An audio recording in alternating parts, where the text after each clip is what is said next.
Kindness like yours, child." The old woman's voice was a low murmur, yet her surprisingly sharp eyes seemed to pierce right through Lisa. It has a way of finding its echo in the most unexpected places, and it will be seen by those who matter. A shiver traced Lisa's spine. The city's noise around them seemed to fade. Who was this woman seated on a common street bench, yet speaking with the weight of prophecy? And what unseen doors had Lisa's simple act of helping her just unlocked in her ordinary, struggling life? Will this single moment of compassion rewrite Lisa's entire destiny? Subscribe and share your thoughts below. What do you believe is the true power of an unexpected kindness? The city was already a symphony of insistent horns and hurried footsteps when Lisa's alarm, a tinny, unenthusiastic chime, finally coaxed her from a restless sleep. She lay for a moment, staring at the water-stained ceiling of her tiny room, a familiar ache settling into her bones. Another day. Another mountain to climb, with little more than grit and a prayer. The aroma of stale coffee from the shared kitchen downstairs did little to lift her spirits, but Lisa pushed herself up. She was a student, an IT hopeful, a dreamer, in a world that often felt too pragmatic for dreams, especially hers. Her specific dream, the one that burned brightest, was to develop an AI application to help the visually impaired navigate the world with greater independence. It was a project born from a place of deep empathy, a tribute perhaps to a kindness she herself had once desperately needed and scarcely found.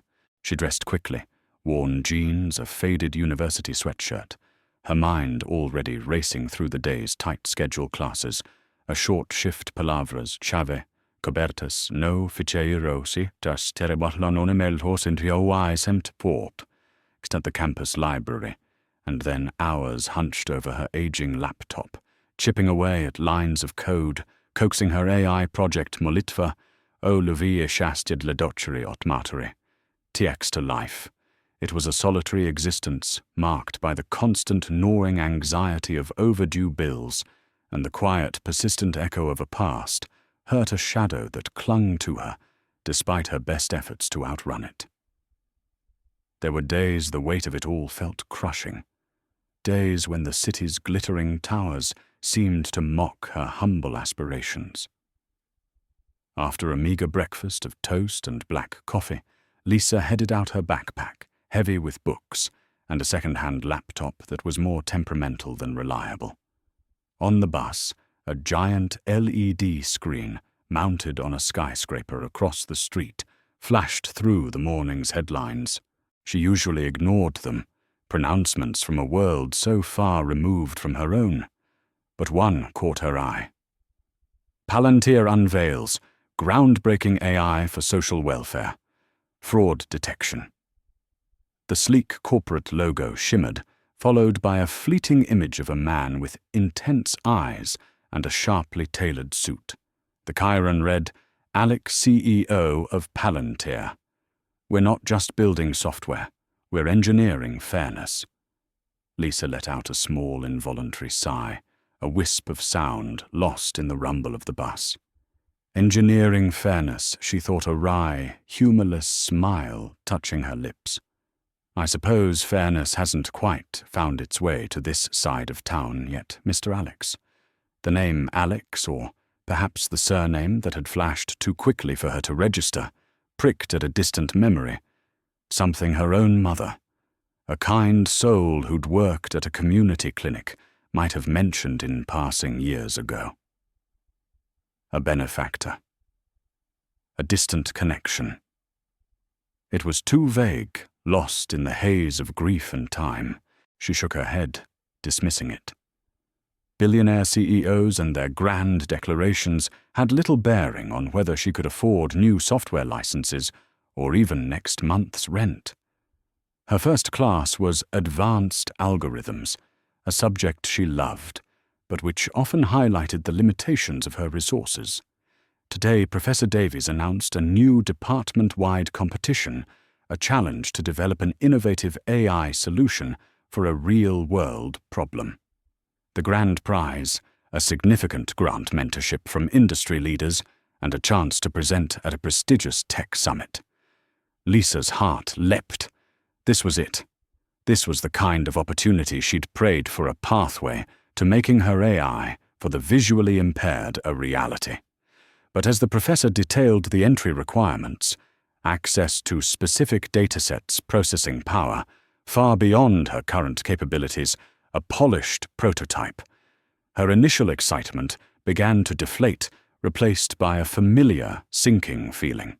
How could she possibly compete? Sarah, a classmate who always seemed to have the latest gadgets and an air of effortless superiority, leaned over and whispered, not unkindly, but with a hint of something that might have been pity, or perhaps just detached observation. Tough break, Lisa. Sounds like you need a miracle or a rich uncle. Lisa forced a smile. Maybe I'll find one.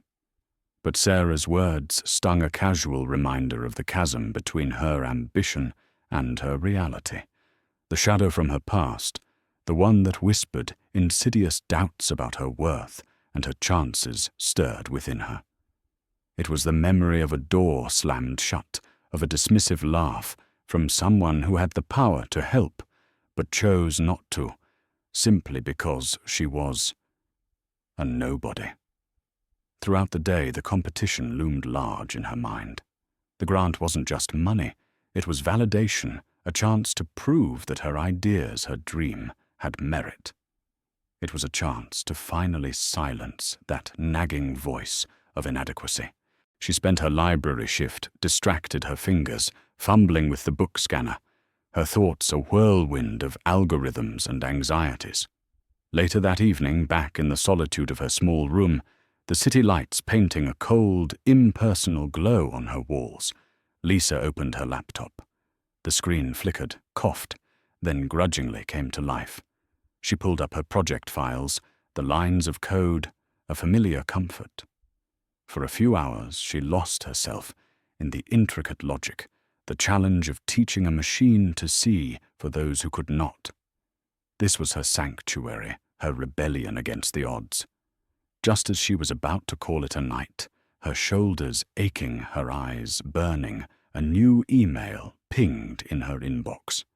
The subject line was innocuous, a follow-up regarding your inquiry. She hadn't made any recent inquiries that she could recall, not formal ones anyway. She'd sent out a few desperate, hopeful feelers for discounted software or access to research databases weeks ago, most of which had gone unanswered. With a sigh, expecting another polite rejection or a sales pitch, Lisa clicked it open. Her breath hitched. The email was brief, a single paragraph, but the sender's domain name made her sit bolt upright, her weariness vanishing in a sudden, sharp surge of something she couldn't yet name. Hope, disbelief. The words on the screen seemed to shimmer unreal. She read them once, then twice, her heart beginning to hammer against her ribs. The city outside, with its distant sirens and ceaseless hum, faded away. In the small, quiet room, only the soft glow of the laptop screen and the thundering of her own pulse remained. The email. It had been from the Alex Foundation for Innovation, a philanthropic arm of Palantir or so, a quick, trembling search had revealed. It was a polite, almost sterile invitation to a preliminary interview for a young innovator's grant, a grant she vaguely remembered applying for months ago, one of many long shots into the digital ether. The interview was scheduled for the following week. It was a sliver of light so unexpected and fragile that Lisa was almost afraid to breathe on it, lest it extinguish. Days later, with the interview request humming like a high-tension wire in the back of her mind, Lisa found herself near the old city market, a place Jivansathi Ipsanjiyamatagastors Prathna. She usually avoided. Its chaotic energy and the stark display of both abundance and desperate need often unsettled her. She was there on an errand for Mrs. Rodriguez, her elderly neighbor, a small act of kindness that offered a brief respite from her own anxieties. As she turned a corner, laden with a small bag of groceries, she saw her.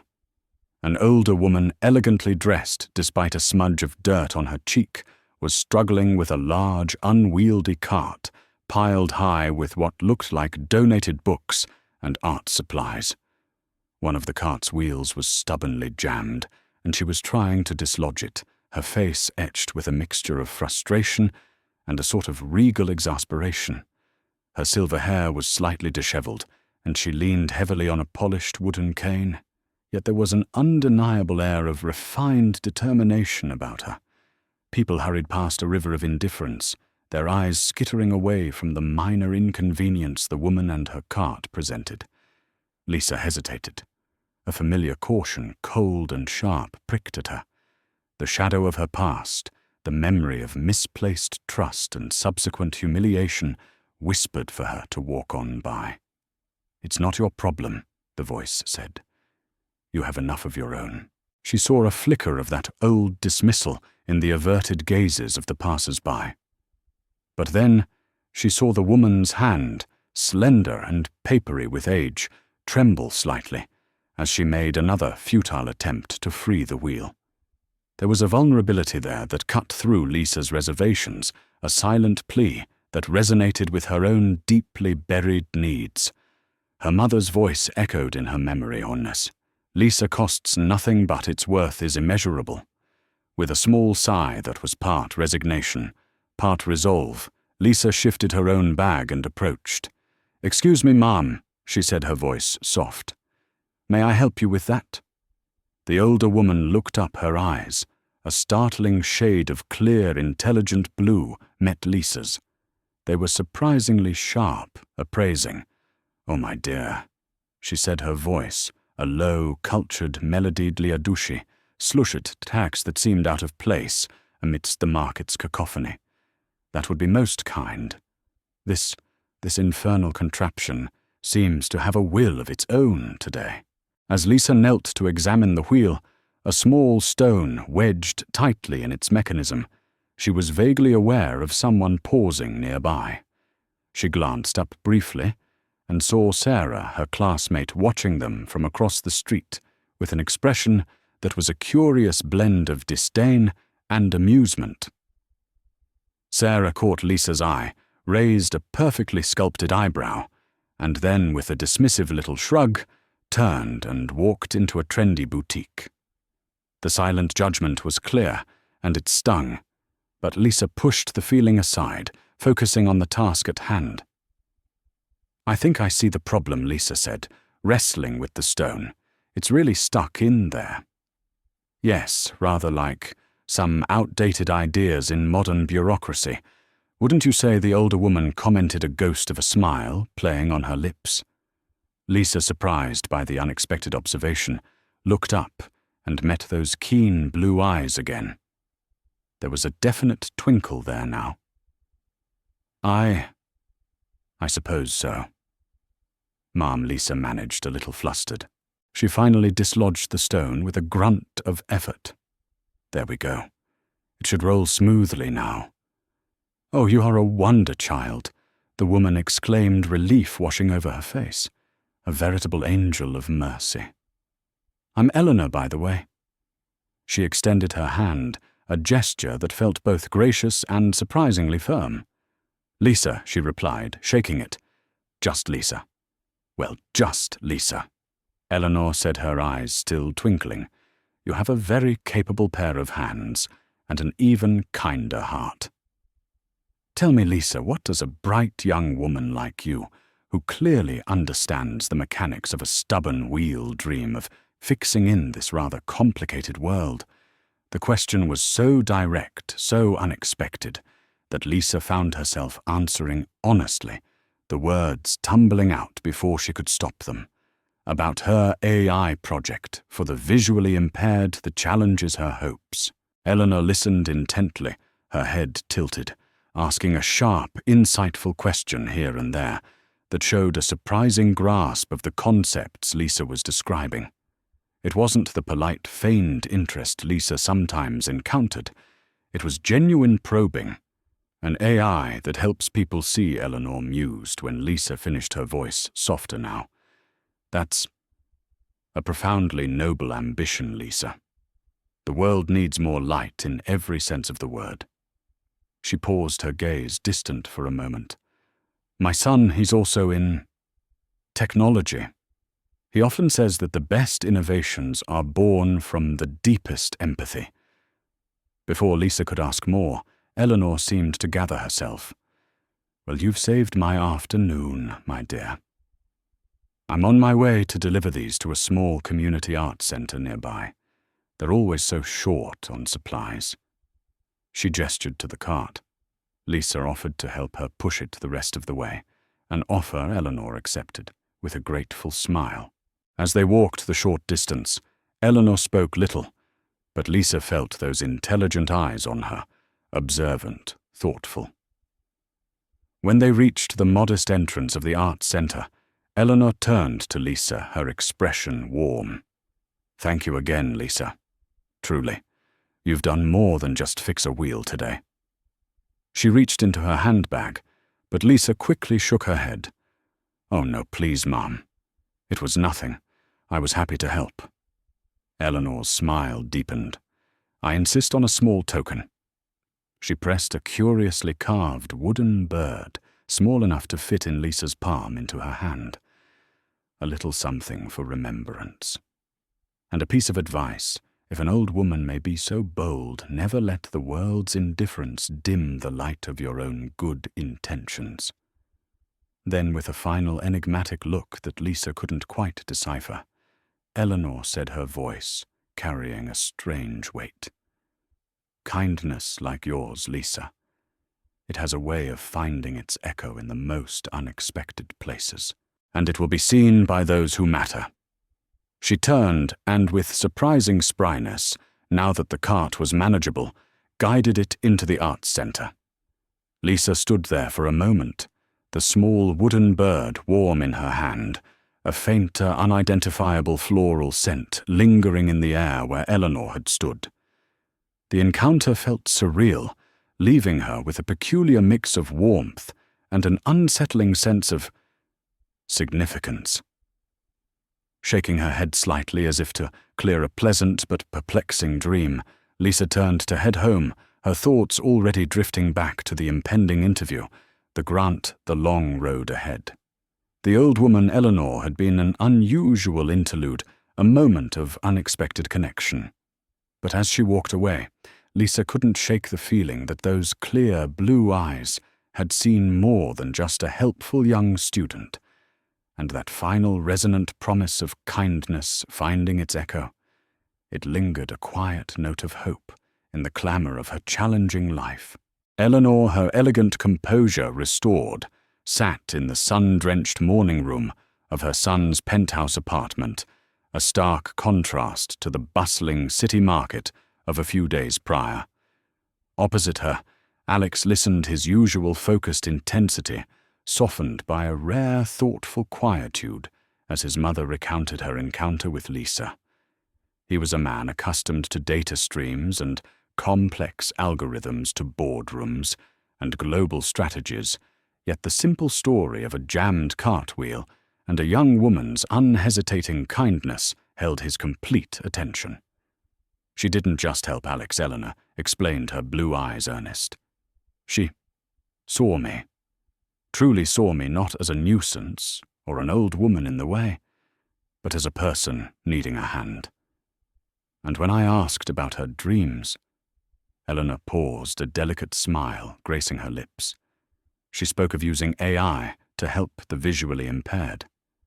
Such clarity, such passion from a girl who clearly has so little herself. Alex leaned forward, steepling his fingers. Lisa, you said, no last name. Just Lisa, Eleanor confirmed. She wasn't looking for recognition, certainly not for reward. There was a purity to her, Alex, a quiet strength, and those eyes, so much old pain in them, yet so much light. She then recounted Sarah's fleeting, dismissive presence, a classmate apparently. The contrast was illuminating. Alex was silent for a moment. His world was filled with people who wanted something from him. His money, his influence, his name. Genuine, disinterested kindness was a commodity rarer than the most advanced microchip. The young innovator's grant, he said more to himself than to his mother. Is she one of the applicants? Eleanor's smile widened. I believe the invitation for her preliminary interview went out yesterday. A ghost of a smile touched Alex's own lips. Subtle mother. He turned to his ever-present assistant, David, a man Izluchenia Javoy, Energia, whose calm efficiency was legendary within Palantir. David, this young woman Lisa, the grant applicant. I'd like a comprehensive but discreet overview. Her project, her background, academic standing, and perhaps any information on her classmate Sarah. He wasn't one for coincidences, and his mother's instincts were seldom wrong. David nodded, already making a mental note. Consider it done, Mr. Alex. He then added with a perfectly straight face that belied a dry wit Alex appreciated. Shall I also inquire about the mechanical integrity of market carts in the downtown district, so perhaps a Palantir solution is in order? Alex almost laughed. Just Lisa and Sarah for now. David, though a self-correcting cartwheel, there's an idea. Meanwhile, Lisa was living on a knife's edge of hope and anxiety. The interview for the Young Innovators Grant loomed. It was with a panel, and the email had stressed the importance of a concise, impactful presentation of her project's concept and a preliminary demonstration, however rudimentary. For weeks, she'd poured every spare moment, every ounce of energy into refining her proposal and coaxing her aging laptop to run the simulations. The day of the interview arrived grey and drizzling, mirroring Lisa's own nervous apprehension. She'd worn her one good blouse ironed meticulously and clutched her presentation notes with hands that felt clammy. The Alex Foundation's offices were in a sleek, modern building that hummed with quiet power, a world away from her cramped room. As she waited in the reception area, Sarah walked in, looking a picture of cool confidence in a designer suit. Sarah spotted Lisa, and a small, knowing smirk touched her lips. Oh, Lisa, you're here too, quaint. Trying for the big leagues, are we?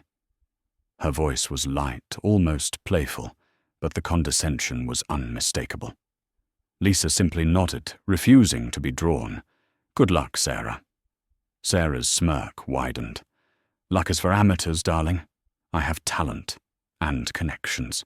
She gestured vaguely towards one of the executive wings before being called in. Lisa's interview was challenging. The panel consisted of 3 stern-faced individuals who asked sharp, probing questions. One of them, a woman with an unnervingly keen gaze, seemed particularly focused on the financial viability and scalability of Lisa's project areas Lisa knew were her weakest points on paper.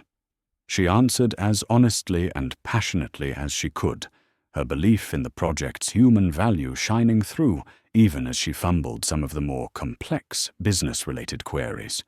She tried to demonstrate her rudimentary prototype, but her laptop, true to form, chose that exact moment to freeze, then crash.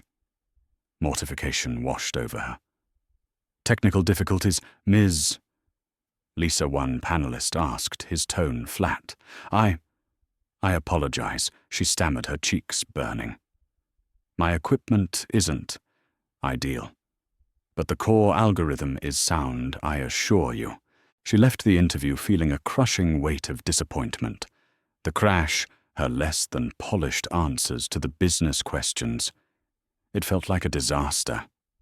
The sliver of light the email had represented now seemed all but extinguished.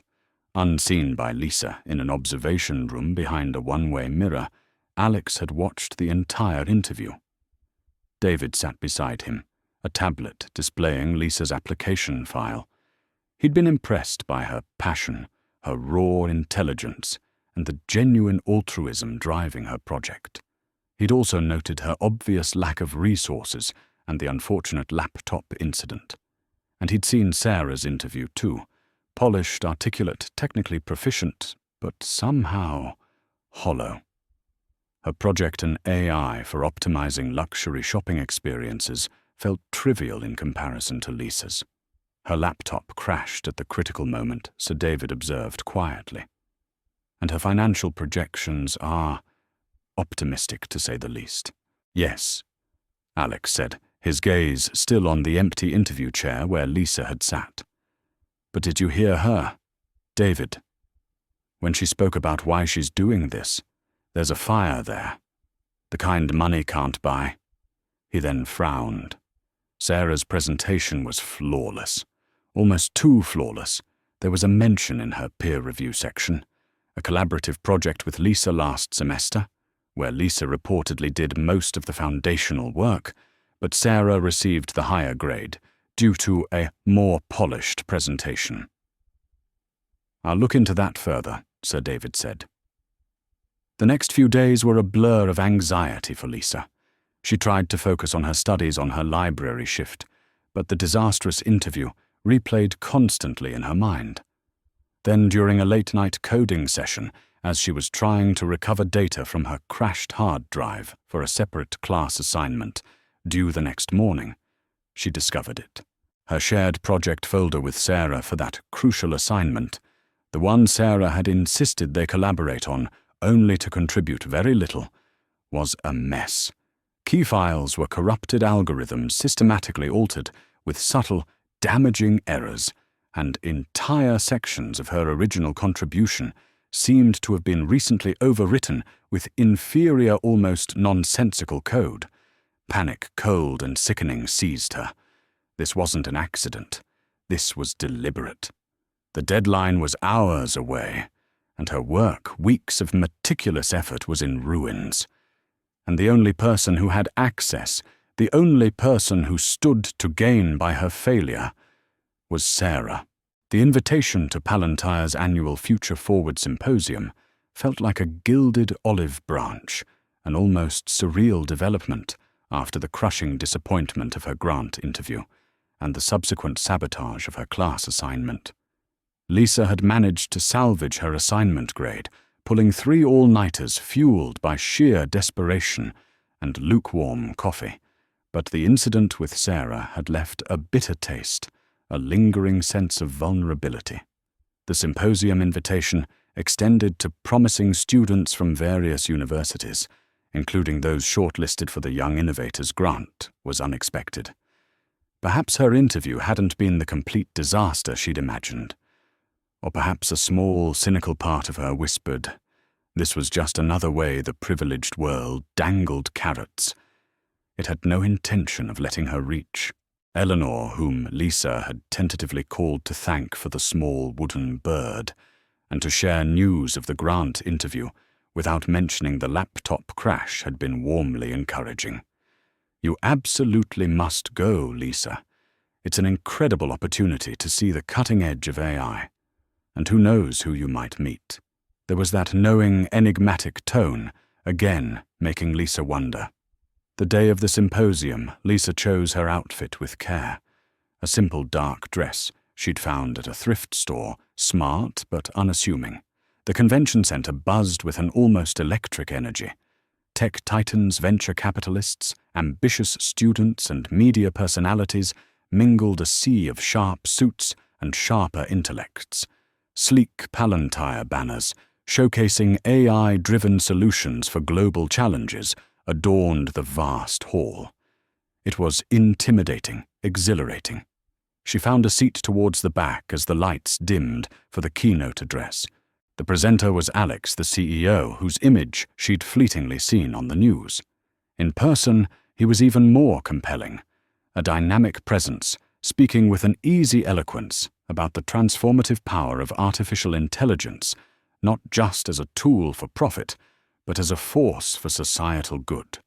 He spoke of ethics, of responsibility, of harnessing technology to build a more equitable future. His words resonated deeply with Lisa's own aspirations, and for a moment she forgot her anxieties caught up in the power of his vision.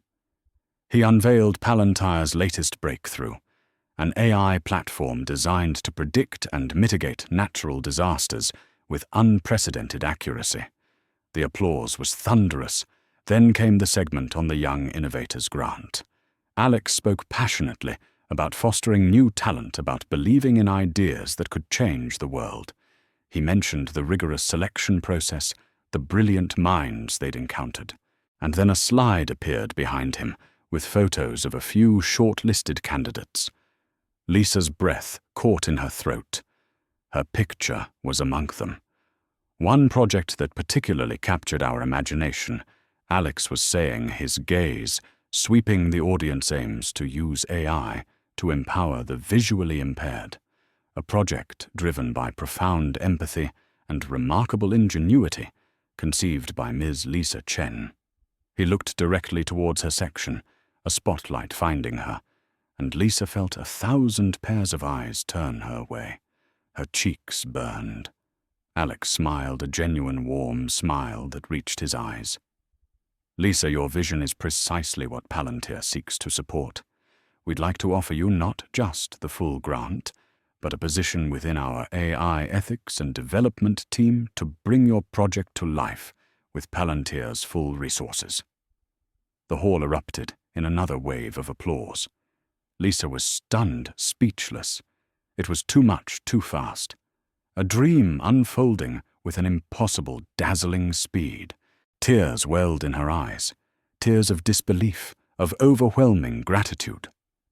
But then a figure rose from a few rows ahead. Sarah, her voice amplified by a nearby microphone that a roving event assistant was holding, cut through the applause, sharp and clear. Mr. Alex attendees, Sarah began, her tone laced with feigned concern. While Ms. Chen's project sounds commendable, I feel it's my ethical duty to share some information. A hush fell over the hall. Alex's smile faltered, replaced by a look of wary surprise. Eleanor, seated in a VIP section, stiffened her eyes, narrowing. Lisa Chen Sarah continued, her voice dripping with false sympathy. Is not the naive idealist she appears to be. I have evidence that she has systematically exaggerated her qualifications, and that her primary motivation for this project, and indeed for befriending certain influential individuals, has been personal gain and a calculated attempt to escape her rather unfortunate circumstances. Gasps rippled through the audience. Lisa felt the blood drain from her face. This couldn't be happening. Sarah wasn't finished. She has a history of, shall we say, leveraging sympathy. And I have digital communications financial inquiries she made that paint a very different picture of her intentions. She held up her phone as if it contained irrefutable proof. It's all here. A carefully constructed narrative of hardship designed to manipulate. The air crackled with tension. Alex's expression had become unreadable, a mask of professional composure, but his eyes were like chips of ice. David, his assistant, materialized beside him, speaking in a low voice, perhaps showing him something on a tablet that Sarah's team had no doubt preemptively supplied. Lisa wanted the ground to swallow her. The warmth of a moment ago had turned into a sickening cold dread. This was a nightmare, her past trauma of being judged and dismissed because of her poverty, twisted into a grotesque public spectacle. Alex finally spoke, his voice devoid of its earlier warmth, replaced by a cool, measured tone that chilled Lisa to the bone. Ms. Chen, he said, his eyes fixing on her, no longer smiling, but filled with a complex, unreadable emotion that felt like a heavy weight on her chest. These are serious allegations. Palantir and the Alex Foundation operate on principles of absolute integrity. He paused, and the silence stretched taut and suffocating. Naturally, we will need to conduct a thorough review before proceeding with any offer. Each word was a hammer blow. A review. The implication was clear. He doubted her. The applause had died, replaced by whispers, curious and judgmental stares. The dream so dazzling moments ago lay shattered at her feet, replaced by the familiar, bitter taste of injustice. Tears streamed down Lisa's face, now hot and unrestrained, but they were not just tears of shock. They were tears of a profound, gut-wrenching betrayal, not just by Sarah's cruelty, but by Alex's sudden, chilling doubt. He who had just spoken so eloquently of fairness and vision had allowed a calculated slander to tarnish her in an instant before the entire world. She wanted to scream to defend herself, but her voice was trapped, her throat tight with unshed sobs. The faces around her blurred. The spotlight felt like an interrogation lamp. She stood up, her legs trembling so violently she wasn't sure they would hold her. She looked directly at Alex, her gaze meeting his across the vast hall. The hurt in her eyes was a raw, open wound. I don't need a review, Mr. Alex.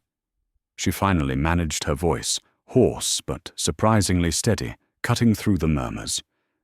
My integrity is not up for discussion or for sale. Her voice cracked on the last word, and it seems it's not something you truly value, after all. Without another word, Lisa turned and fled. She stumbled through the aisle past the shocked faces, past Sarah's triumphant, venomous smirk, past Eleanor's look of utter dismay. She ran from the lights, from the whispers, from the man who had offered her a universe, and then, with a few cold words, snatched it all away, leaving her with nothing but the ashes of her hope and the unbearable weight of a public humiliation. The storm had broken, and Lisa was lost in its devastating heart. The slamming door of the taxi was a period stark and final on the most humiliating chapter of Lisa's life. She didn't remember the ride back to her cramped apartment, only the blur of city lights seen through a prism of tears, each one a glittering monument to her shattered hopes. Inside her room, the silence was a physical weight pressing down on her, suffocating. The small wooden bird Eleanor had given her sat on her nightstand, a poignant, almost mocking reminder of a kindness that now felt like a cruel trick of fate. She replayed the scene at the symposium 1,000 times, Alex's cold, appraising gaze, the chilling formality of his words, a thorough review, as if she were a faulty piece of code, a dubious investment. And Sarah's triumphant smirk was seared into her memory, a brand of pure malice. How could a dream so luminous and full of promise just hours ago turn into such a grotesque public pillory? The old wound, the one carved by past dismissals, and the casual cruelty of those who judged her by her poverty, throbbed anew, deeper and more painful than ever. Was this her destiny, to always be misunderstood, to have her intentions twisted, her worth denied? For 2 days, Lisa existed in a haze of despair. She didn't answer her phone, didn't check her emails.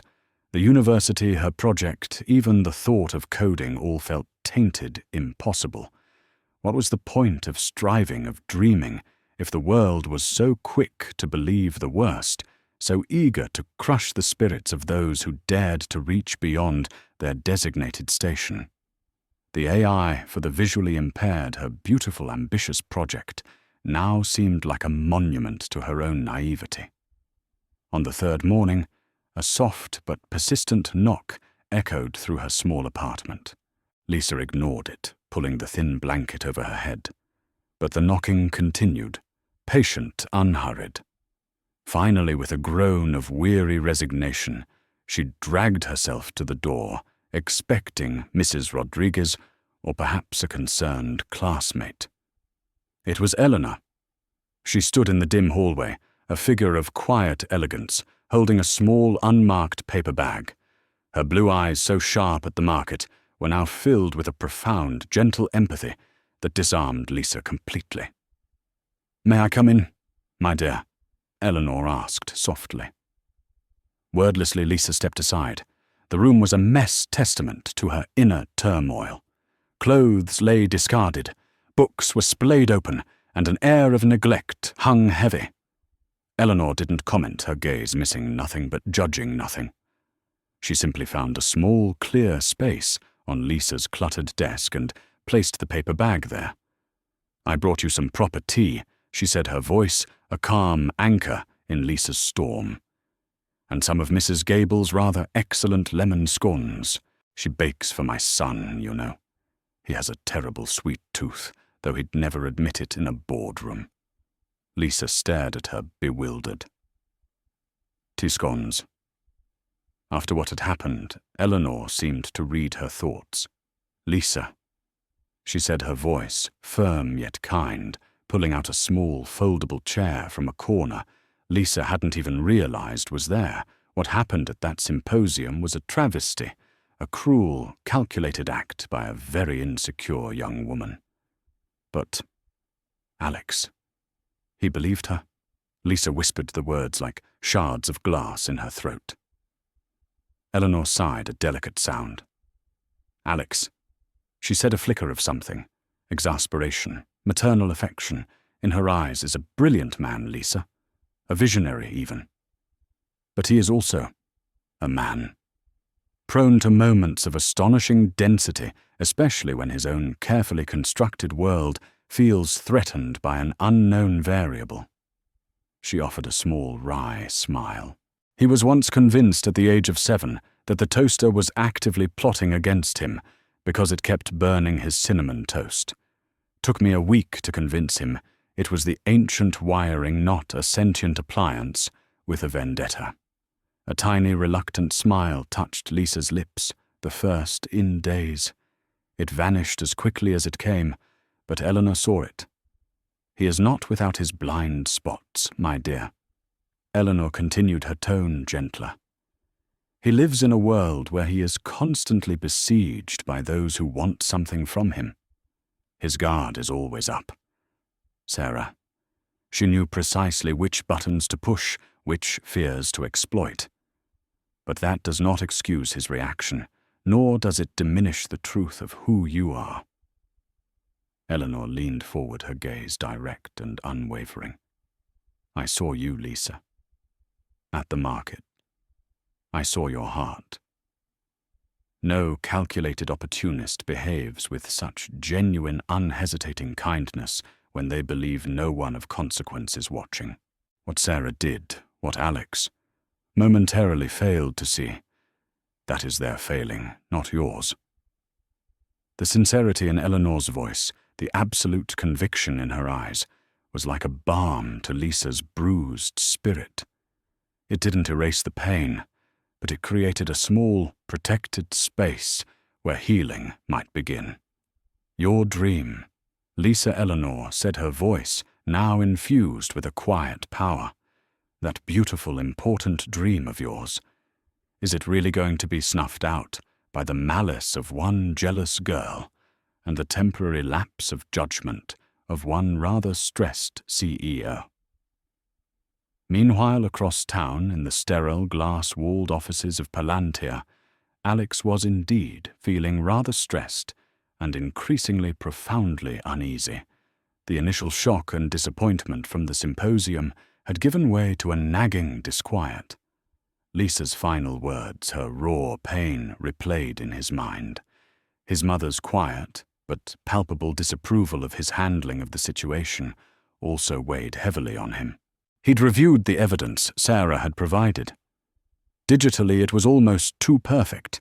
Screenshots of messages that, out of context, could be twisted. Financial inquiries that, on their own, painted a picture of desperation.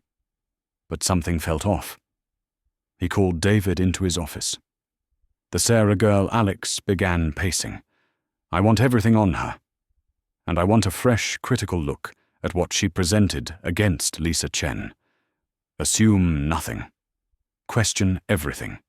Cross-reference her claims with Lisa's actual academic records, her known associates, her digital footprint beyond what Sarah helpfully supplied. David, who had his own quiet reservations about the neatness of Sarah's accusations, nodded. "I've already initiated a preliminary background on Ms. Miller, sir, using Sarah's presumed surname for the narrative. There are inconsistencies. Her claims of high academic collaboration with Ms. Chen on past projects, for instance."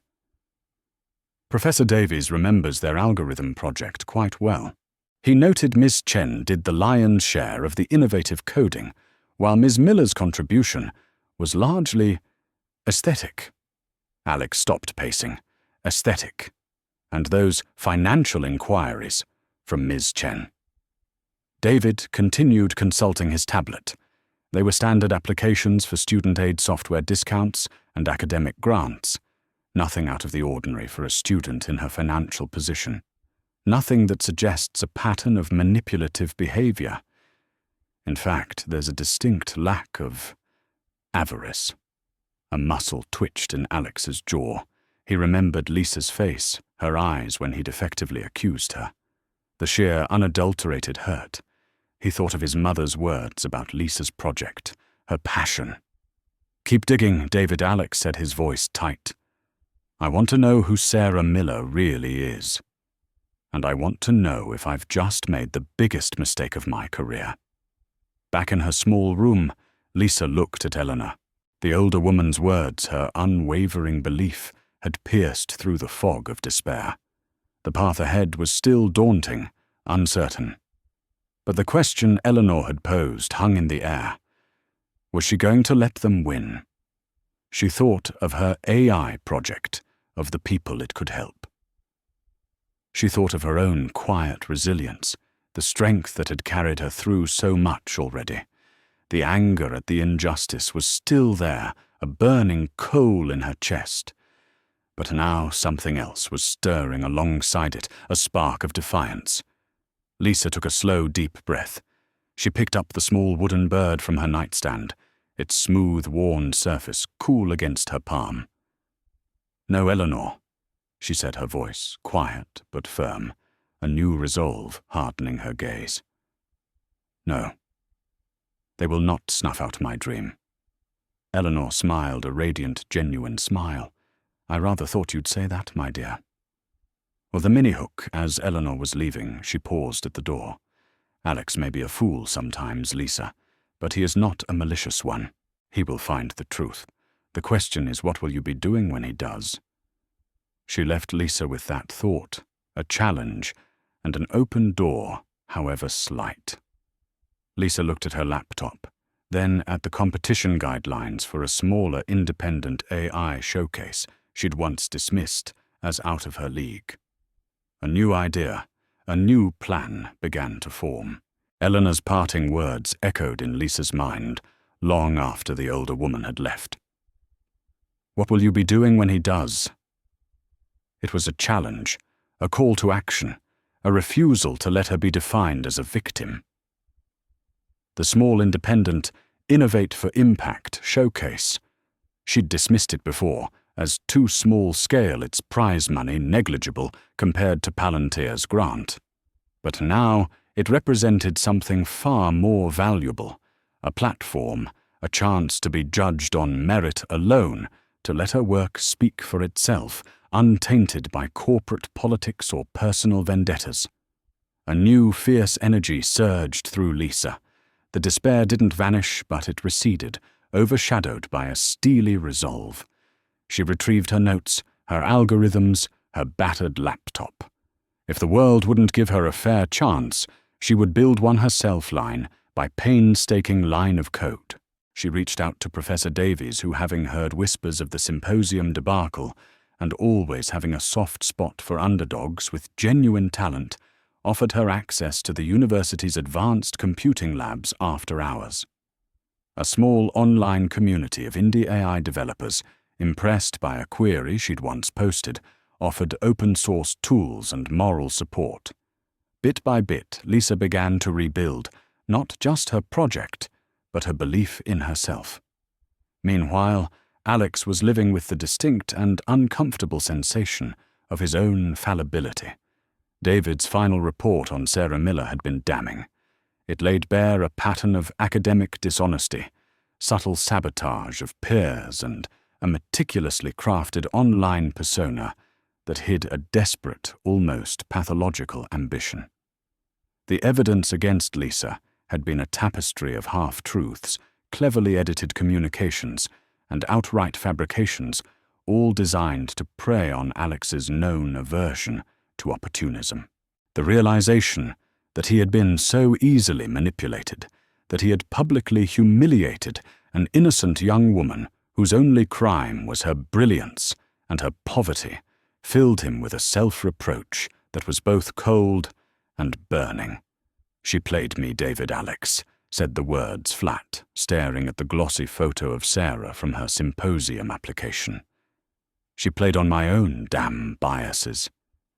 "She is adept at social engineering," Sir David replied, his tone neutral, but with an underlying current of confirmation. The digital trail of her actions, once cross-referenced, is quite clear. She also attempted to erase certain logs rather clumsily, I might add. A faint, almost imperceptible twitch at the corner of David's mouth might have been the closest he ever came to a smirk, almost as if she learned her hacking skills from a badly written spy movie. Alex didn't smile. "What's Lisa Chen doing now?" "She has withdrawn her application from the Young Innovators Grant formally, and she's entered her project into the Innovate for Impact showcase. It's a much smaller venue, but well-respected in certain academic and non-profit circles. The presentations are tomorrow." Alex nodded slowly.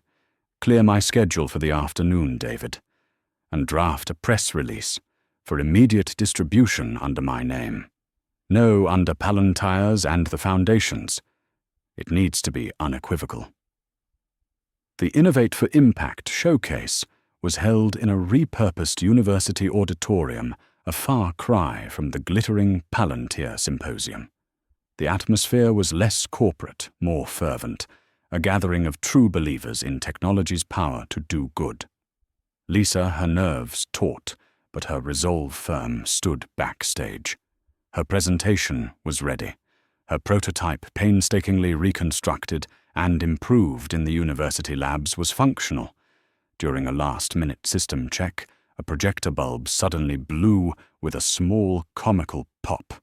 For a wild second, Lisa thought she was cursed. Then, seeing the frantic intern's face, she just laughed, a genuine stress-releasing laugh. "Well," she said, grinning at him, "at least it's not my laptop this time. We'll just have to be extra brilliant to make up for the dim lighting, right?" The intern, relieved, grinned back. Her presentation was luminous. She spoke not of financial projections or market scalability, but of human connection, of dignity of the world she envisioned her AI could help build for the visually impaired. She demonstrated her prototype, and this time it worked flawlessly, a testament to her skill and dedication. The audience, smaller but deeply engaged, listened with rapt attention. There was no grandstanding, no corporate jargon, just pure, unadulterated passion, and a brilliant idea clearly explained. When she finished, the applause was heartfelt, sustained. As Lisa stepped down from the small stage, her heart soaring with a mixture of relief and quiet pride, a figure emerged from the shadows at the back of the auditorium. It was Alex. He didn't approach her immediately, just watched, as several judges and attendees surrounded her asking eager questions, offering praise. Then, as the crowd thinned, he moved forward. Lisa saw him, and her newfound composure wavered for a heartbeat. "Lisa," he began, his voice quiet, devoid of its earlier CEO authority, replaced by a humility she had never expected. "Your presentation was extraordinary." "Mr. Alex," she said, her tone polite but distant. "Please, Alex," he corrected gently. "What I said at the symposium, how I acted, there are no excuses. I was wrong. I allowed myself to be deceived, and in doing so I caused you immense public pain. For that I am profoundly sorry." His apology was direct, unreserved, his eyes holding hers, filled with a sincerity that felt genuine. "Palantir issued a full retraction of any insinuation against your character this morning, and a statement strongly condemning Ms. Miller's actions. She has, of course, been permanently barred from any affiliation with our foundation or company, and the university is conducting its own review." Lisa listened, her expression unreadable. The public apology was more than she had expected. Alex continued a hint of that self-deprecating humor Eleanor had alluded to, touching his lips. "My mother often reminds me that my ability to overthink things can sometimes lead to spectacular misjudgments. She mentioned something about a sentient toaster from my childhood. Apparently, I haven't outgrown it entirely." A tiny smile flickered on Lisa's face, remembering Eleanor's words. The ice around her heart began to thaw just a little. "I understand why you withdrew from our grant," Lisa Alex said, his tone serious again. "And I wouldn't presume to ask you to reconsider, not now, but your project. It deserves to be seen. It deserves to be funded, to be realized." He paused. "Independently of me or Palantir, if that's what you prefer. But if you would ever consider a partnership on your terms as equals where your vision leads, the door will always be open." Just then, one of the lead judges from the showcase, a respected professor emeritus in AI ethics, approached Lisa, his face beaming. "Ms. Chen, astonishing work, truly groundbreaking. My colleagues and I are in agreement. You are the clear winner of this year's Innovate for Impact Award. And several of us represent venture firms that specialize in social impact technology. We'd be very interested in discussing how we can help you take this to the next level." Lisa stared at the judge, then back at Alex, a slow, wondering smile spreading across her face. The echo Eleanor had spoken of. It was beginning to sound loud and clear.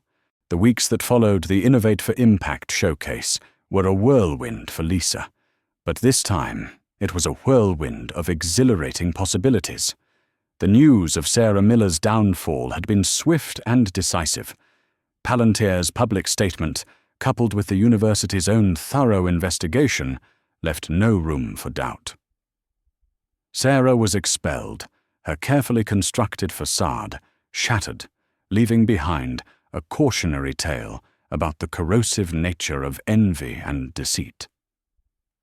David later informed Alex with his usual dry precision that Miss Miller had apparently also tried to blame her actions on a momentary lapse due to extreme academic pressure, an excuse that David noted lacked both originality and credibility. Lisa, however, spent little time dwelling on Sarah's fate. She was too busy navigating the incredible opportunities unfolding before her. The venture capital firms that had approached her after the showcase were serious, offering substantial backing. But it was the conversation with Alex a few days later that truly defined her path forward. He hadn't pressured her. Instead, he'd listened, truly listened, as she articulated her vision for her AI project, her non-negotiables about its ethical application and accessibility. He'd asked insightful questions, not as a CEO scrutinizing a potential acquisition, but as a fellow innovator, genuinely fascinated by her work. So he'd said, a tentative smile playing on his lips after she'd laid out her terms for any potential collaboration, which included maintaining creative control and a commitment to open-source principles for certain core components. "You're saying you'll consider working with Palantir, but I have to behave and follow your rules." Lisa had grinned, a spark of her old light-heartedness returning. "Something like that, Mr. Alex. Think of it as an ethical subroutine you'll need to run." He'd thrown his head back and laughed, a genuine, unburdened sound that made her heart feel unexpectedly lighter. An ethical subroutine. I like that. David will be thrilled. He's always trying to install those in me. He then grew serious. Lisa Palantyre would be honored to support your work under your leadership. As true partners, we can provide the resources, the platform, but the vision, the soul of it, that will always be yours. And so a new chapter began. Lisa, with a small, dedicated team, funded through a unique partnership that respected her autonomy, set up a lab space. Modest at first, but buzzing with energy and purpose. Alex was a frequent visitor, not as a supervising CEO, but as an intrigued collaborator, often bringing coffee and an almost boyish enthusiasm. He'd peer over her shoulder at complex lines of code, ask questions that were sometimes surprisingly naive about the specific nuances of AI for accessibility, and then listen with rapt attention as she explained. So the haptic feedback needs to differentiate between, say, a lamppost and a particularly grumpy-looking poodle, he'd asked once, frowning in concentration as they beta-tested a navigation tool. Lisa had laughed. Ideally, yes, though grumpy poodles tend to announce their presence quite vocally. It's the silent lampposts that are the real challenge. Their banter was easy now, filled with an undercurrent of mutual respect and a growing unspoken affection. Eleanor watched their evolving relationship with quiet satisfaction. She'd often invite Lisa for tea, and sometimes Alex would join them, shedding his corporate armor at his mother's doorstep. These afternoons were filled with warmth, laughter, and Eleanor's gentle wisdom. She'd share stories, occasionally teasing Alex about his more CEO-like moments, or his sentient toaster phase, making him groan good-naturedly, while Lisa chuckled. "You see, Lisa," Eleanor said one afternoon, her eyes twinkling as Alex tried to explain a complex market strategy using 3 different types of pastry to represent stakeholders. He means well even when he's creating a crumb-based fiscal crisis on my antique coffee table. It was during one such quiet evening after a particularly productive day at Lisa's lab, where they'd had a breakthrough with the image recognition algorithm, that Alex turned to Lisa, his expression open and vulnerable. They were sitting on the small balcony of her new, slightly larger apartment, one of the first things she'd upgraded with her initial project funding. The city lights spread out before them, like a carpet of fallen stars. "Lisa," he said, taking her hand. "What you're building, it's more than just technology. It's hope. It's changing lives. And watching you working alongside you, even in my very limited, non-grumpy poodle differentiating capacity." He smiled. "It's changed my life." He paused, his gaze searching hers. "I know I don't have any right to ask for anything, after how badly I misjudged things. But what we have, this connection, it feels more real than anything I've ever known." He took a deep breath. "I think I'm falling in love with you, Lisa Chen. With your brilliance, your resilience, your incredible heart that refused to be dimmed even when the world tried its best to extinguish it." Tears welled in Lisa's eyes, but this time they were tears of pure, unadulterated joy. The journey had been arduous. The scars from the storm of misunderstanding would likely always remain a faint reminder of how easily trust could be broken and rebuilt. But they had rebuilt it stronger and more resilient. "Oh, Alex," she whispered, her voice thick with emotion. I think my ethical subroutines are quite fond of you too." He laughed, pulling her closer. The peace they found in that moment wasn't a gift. It was earned, forged in the fires of adversity, built on a foundation of truth, forgiveness, and a shared dream for a better world. A few months later, Lisa stood on a different stage, not as a nervous applicant, but as a confident innovator, launching the first public pilot of her guiding AI application. The app was already making a tangible difference in the lives of its first group of visually impaired users. Eleanor was in the front row, beaming. David was there offering a rare, genuine smile. And beside Lisa, offering his unwavering support, was Alex, no longer just a CEO but her partner in every sense of the word. As the event concluded, an elderly gentleman, one of the pilot users, approached Lisa, his hand guided by the gentle audio cues from the app on his phone. "Young lady," he said, his voice filled with emotion. "For the first time in 10 years, I walked to the park by myself today. I saw the ducks through your app's description. You gave me back a piece of my world." Lisa's eyes met Alex's over the man's shoulder. His were filled with an immense pride and a love that needed no words. This was it. This was the echo of kindness, resonating loud and clear, not just in her life, but in the lives of countless others. The journey had been a whirlwind, but Lisa knew with a certainty that settled deep in her soul that this was just the beginning. And for the first time in a very long time, she felt completely, unequivocally home.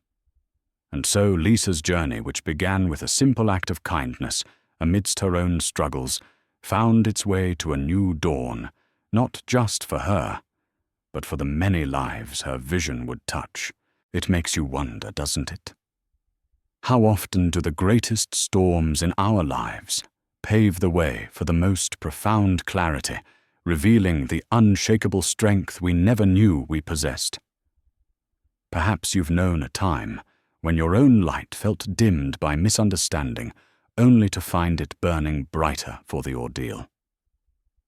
This story of resilience, of integrity, holding firm against the odds, has certainly left us with much to ponder. What part of Lisa's journey back to light resonated most deeply with you? And in your view, how truly can one measure the weight of earned forgiveness? We'd love to hear your thoughts and reflections in the comments below. We pour our hearts into crafting these narratives, and your perspective is what helps us shape even more impactful stories. If there was a moment in Lisa and Alex's story that you would have loved to see explored differently, or if you have ideas that could make our future tales even more compelling, please do share your constructive feedback.